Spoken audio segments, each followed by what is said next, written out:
Selamat siang, salam sejahtera bagi kita semua. Perkenalkan, nama saya Valentin Wijaya. Pada kesempatan kali ini, saya akan mempresentasikan tugas ujian akhir semester saya pada mata kuliah Seminar Perbandingan Hukum Bidang Kesehatan, Program Studi Magister Hukum Konsentrasi Kesehatan di Universitas Internasional Batam. Dengan judul Analisis Sosio-Yuridis Penanganan COVID-19 di Indonesia dan di Vietnam. Selamat mendengarkan. Latar belakangnya, dimulai pada tanggal 31 Desember 2019, WHO China Country Office melaporkan kasus infeksi paru yang tidak diketahui penyebabnya di Provinsi Hubei, Kota Wuhan.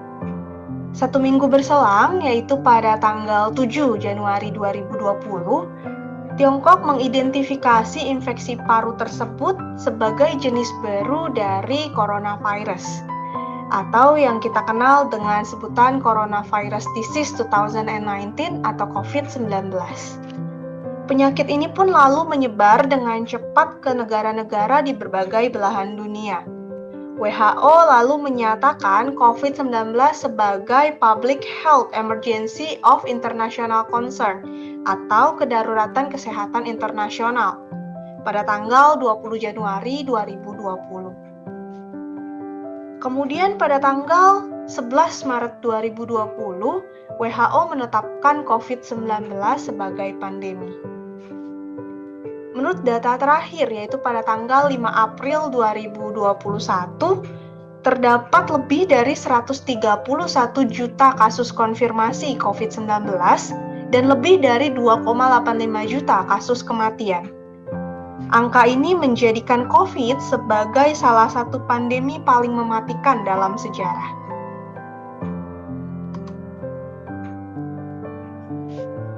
Vietnam adalah salah satu negara pertama yang terkena COVID-19. Ketika 2 orang Tiongkok di kota Ho Chi Minh dinyatakan positif mengidap virus tersebut pada tanggal 23 Januari 2020. 2 minggu setelahnya, 10 dari 150 kasus COVID di luar China atau Tiongkok tercatat di Vietnam, menjadikannya 1 dari 10 negara paling terdampak saat itu. Namun 1 tahun berselang, situasinya berbalik. Vietnam merupakan salah satu negara dengan jumlah kasus konfirmasi dan kasus kematian terendah per juta penduduknya. Terlepas dari kapasitas ekonomi dan teknologi yang lebih rendah, penanganan wabah COVID-19 di Vietnam telah mendapatkan pengakuan di kancah internasional.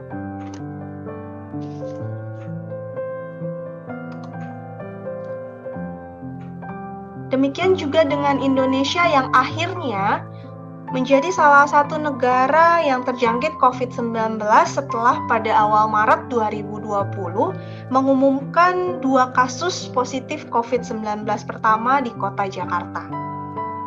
Namun berbeda dengan di Vietnam. 1 tahun kemudian, Indonesia malah menjadi salah satu negara dengan jumlah kasus tertinggi se-Asia Tenggara dan ketiga tertinggi di Asia untuk jumlah kasus kematian. Dibandingkan dengan ketanggapan Vietnam, Indonesia dianggap kewalahan dalam menangani pandemi COVID-19 ini. Sehingga berdasarkan uraian tadi, penulis tertarik untuk melakukan penelitian lebih lanjut mengenai analisis sosio-yuridis penanganan COVID-19 di Indonesia dan di Vietnam. Dengan rumusan masalah, bagaimana perbandingan penanganan COVID-19 di Indonesia dan di Vietnam.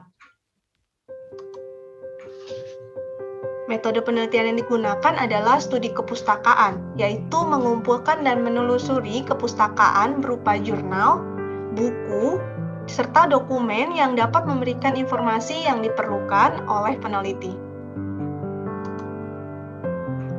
Selanjutnya, hasil penelitian dan pembahasan. Vietnam merupakan negara anggota ASEAN yang berbatasan langsung dengan Tiongkok, memiliki sejarah berhasil menghadapi pandemi.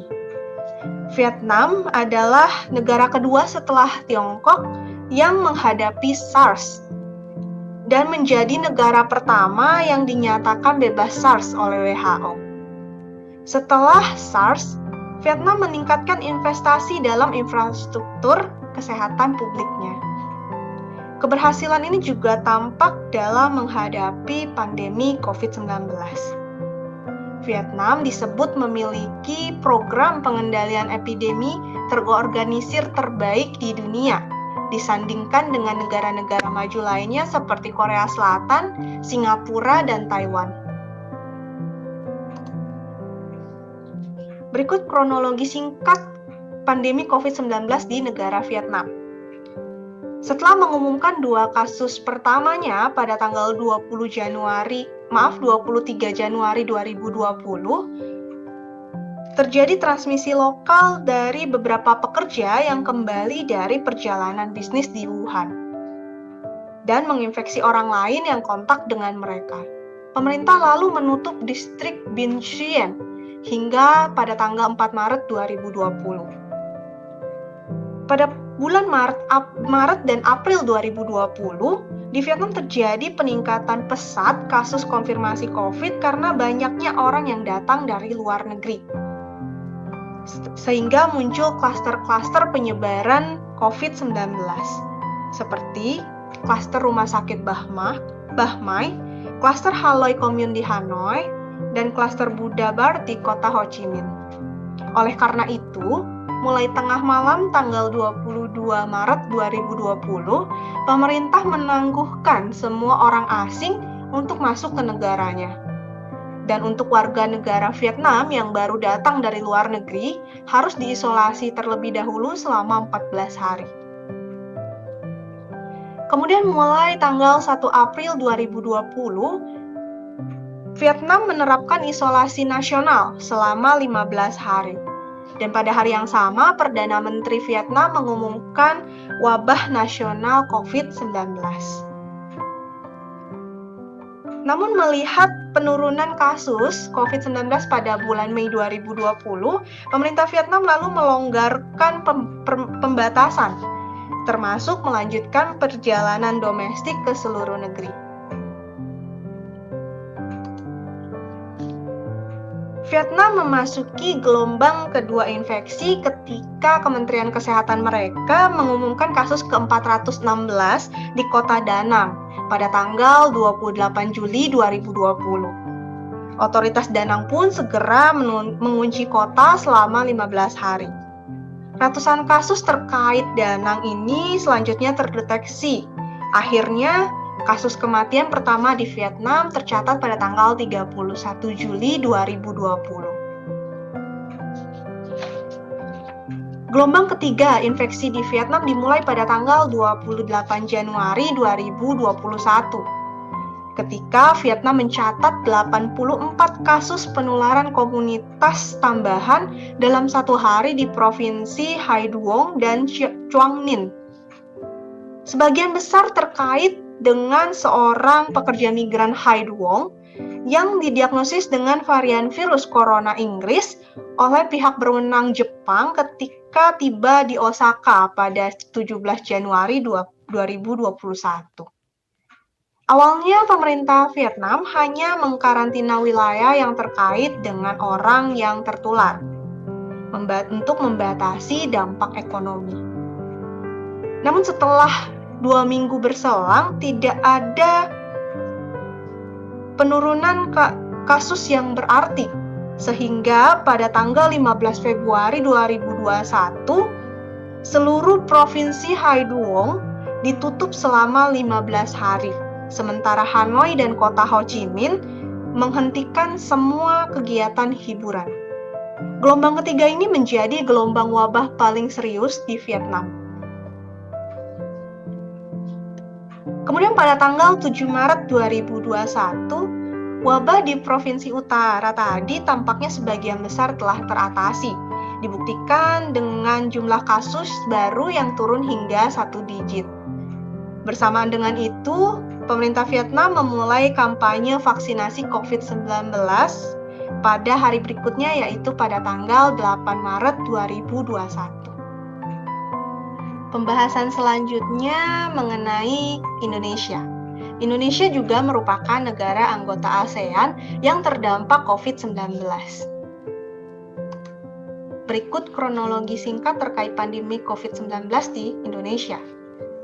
Pada tanggal 5 Februari 2020, pemerintah Indonesia melarang penerbangan dari dan menuju ke Tiongkok, dikarenakan jumlah kasus yang meningkat dengan cepat di Tiongkok serta negara-negara di sekitarnya. Namun pada tanggal 2 Maret 2020, Indonesia akhirnya mengumumkan 2 kasus positif pertama COVID-19 di negara Indonesia. Kemudian pada tanggal 8 Maret, pembatasan perjalanan diperluas oleh pemerintah, meliputi kota Daegu di Korea Selatan, kemudian ada kota Lombardi dan Veneto di Italia, serta Teheran dan Qom di Iran. Kendati demikian, kasus COVID-19 terus meningkat. Hingga akhirnya pada tanggal 10 Maret 2020, pemerintah mengumumkan kasus pertama kematian akibat COVID-19 di Indonesia. Pemerintah pun lalu membentuk tim gugus percepatan respon COVID-19 dan menghimbau seluruh rakyat Indonesia untuk mempraktikkan protokol kesehatan. Pada tanggal 17 Maret 2020, protokol kesehatan COVID-19 dirilis ke publik. Kronologi selanjutnya yaitu pada tanggal 30 Maret 2020, Presiden menolak melakukan lockdown di Jakarta. Otoritas tempat akhirnya hanya menerapkan aturan PSBB atau pembatasan sosial berskala besar pada tanggal 10 April 2020 karena kasus COVID-19 semakin hari semakin meningkat di ibu kota. Peningkatan jumlah kasus di Indonesia mencapai puncaknya pada kuartal akhir tahun 2020, yaitu mulai sekitar bulan Oktober tahun 2020, dan mengalami penurunan lagi pada awal tahun 2021. Pemerintah Indonesia lalu memulai kampanye vaksinasi COVID-19 pada tanggal 13 Januari 2021. Dari uraian tadi dapat dilihat bahwa ada persamaan serta perbedaan penanganan COVID-19 pada 2 negara anggota ASEAN tersebut. Vietnam merupakan salah satu negara yang terkena COVID di awal kemunculannya karena berbatasan langsung dengan Tiongkok, sedangkan Indonesia lebih lambat terdampak COVID-19. Melihat peningkatan jumlah kasus yang cepat, maka kedua negara lalu memutuskan untuk menutup akses kedatangan dan bepergian ke luar negeri. Bedanya, Vietnam menangguhkan semua orang asing untuk masuk ke negaranya, sedangkan Indonesia hanya menutupnya secara selektif. Perbedaan lainnya juga dilihat terkait kebijakan lockdown yang berani diambil oleh pemerintah Vietnam, sedangkan Indonesia hanya melakukan PSBB atau pembatasan sosial berskala besar. Perbedaan ini menghasilkan keadaan yang berbeda pula. Langkah-langkah pengendalian epidemi yang drastis menghasilkan hasil positif bagi Vietnam, sehingga negara tersebut berhasil menurunkan angka kasus COVID-19 secara signifikan. Bahkan sempat mengkonfirmasi tidak ada kasus penularan lokal atau transmisi lokal dari pertengahan April hingga Juli tahun 2020. Bahkan ketika memasuki fase kedua gelombang infeksi di negara tersebut, Vietnam kembali berhasil menangani penyakit ini dengan langkah yang serupa. Indonesia sendiri hanya di beberapa daerah saja yang berhasil menekan angka peningkatan COVID-19. Hal ini dikarenakan perbedaan regulasi yang diterapkan oleh masing-masing kepala daerah.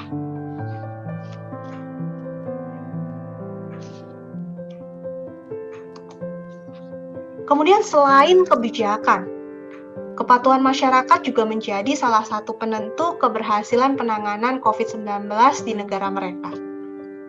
Masyarakat di Vietnam dikenal patuh terhadap aturan-aturan serta himbauan-himbauan yang dikeluarkan oleh pemerintah mereka. Hal ini dapat dilihat dari penelitian yang dilakukan oleh Nguyen dan kawan-kawan yang menunjukkan bahwa sebagian besar orang Vietnam mematuhi strategi pemerintah untuk mencegah infeksi. Maka untuk membantu pemerintah agar dapat berhasil menangani pandemi, masyarakat Indonesia dapat mencontoh kepatuhan dan kedisiplinan masyarakat Vietnam.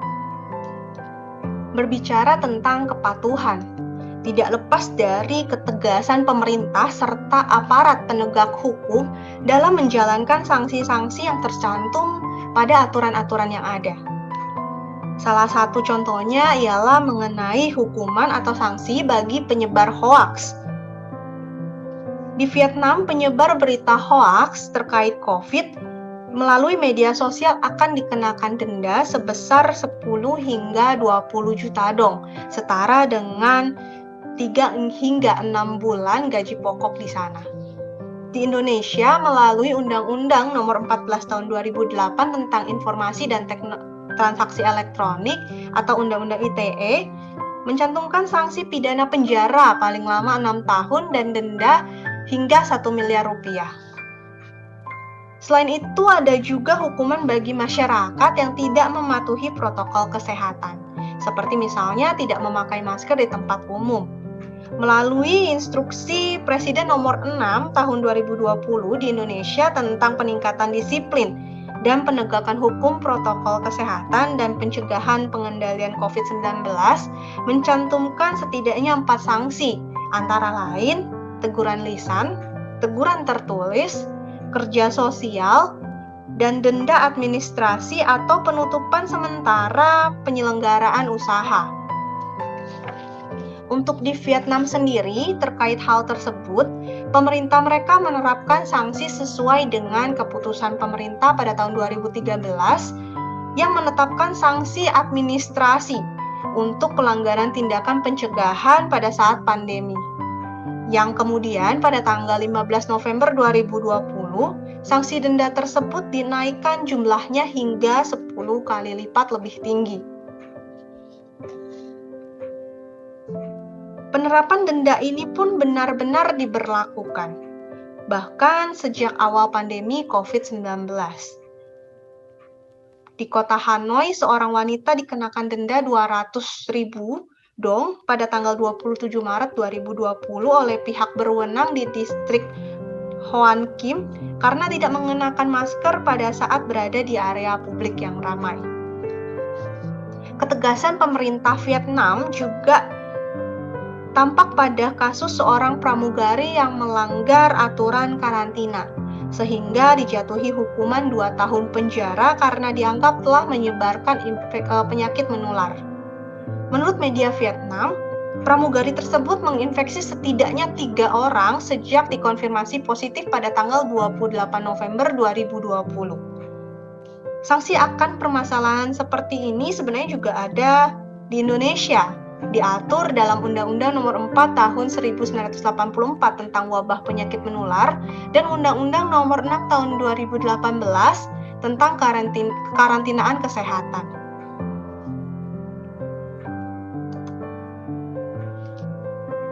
Namun dalam pelaksanaannya, masyarakat yang tidak mematuhi aturan karantina hanya dikembalikan tanpa dijatuhkan sanksi seperti yang tercantum dalam undang-undang tersebut. Di Indonesia, sanksi-sanksi tersebut tidak benar-benar ditegakkan, sehingga kepatuhan masyarakatnya dinilai kurang. Tidak seperti pada di Vietnam yang benar-benar menerapkan sanksi denda, bahkan mulai pada saat awal-awal pandemi. Seperti yang tadi dijelaskan, ada sanksi denda karena tidak memakai masker ataupun sanksi pidana penjara karena melanggar aturan karantina. Kemudian perbedaan lainnya terlihat pada sisi pertumbuhan ekonomi. Terlepas dari segala kebijakan ataupun aturan yang diberlakukan, Vietnam mampu tumbuh bahkan di saat pandemi, sedangkan Indonesia harus mengalami kontraksi dan resesi ekonomi. Dalam hitungan angka, Vietnam mencatat pertumbuhan sebesar 2,9% pada tahun 2020. Di sisi lain, Indonesia harus mengalami pertumbuhan minus 2%. Menurut IMF, Vietnam pada awalnya pun mengalami berbagai gejolak di bidang ekonomi, tenaga kerja, dan politik akibat pandemi. Namun, atas kebijakan-kebijakan yang efektif mampu membuat Vietnam berhasil untuk mengatasi pandemi ini, bahkan dapat bertumbuh secara ekonomi. Jika dilihat lebih jauh, hal ini dikarenakan dasar ekonomi negara tersebut yang kuat. Hal ini terlihat dari inisiatif perusahaan-perusahaan besar swasta di Vietnam yang notabene bukanlah perusahaan bidang medis, namun mau berkontribusi secara aktif dalam menyuplai alat-alat kebutuhan kesehatan seperti ventilator, karena mereka tahu bahwa pemerintah kekurangan pasokan ventilator. Kesikapan ini perlu dicontoh oleh pemerintah Indonesia dan perusahaan-perusahaan di Indonesia. Lebih jauh, perusahaan-perusahaan di Vietnam juga melakukan usaha untuk meminimalisir pengurangan gaji karyawan dan juga tetap memperhatikan kesejahteraan mereka. Bahkan menurut berita yang dilansir oleh IMF, pada laman websitenya, pemerintah dan swasta di Vietnam ikut turun ke lapangan untuk membujuk para pemilik tanah atau rumah yang menyewakan tanah atau rumahnya kepada para karyawan agar memberi keringanan.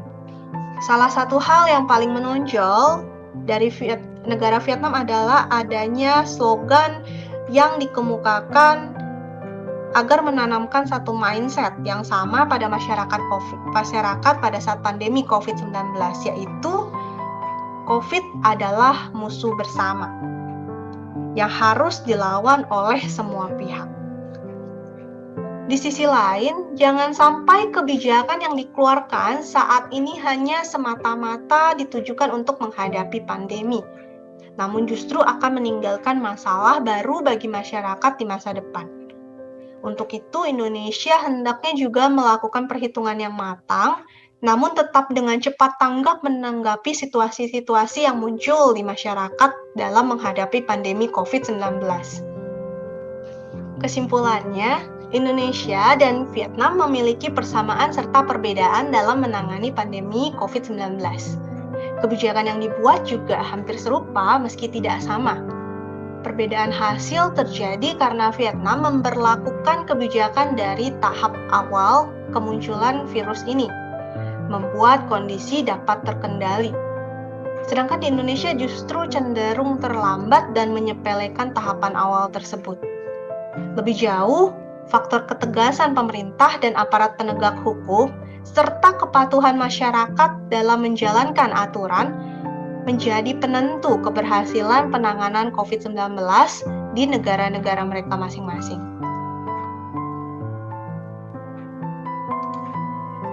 Sekian presentasi dari saya. Jika ada kata-kata yang salah atau kurang berkenan, saya mohon maaf.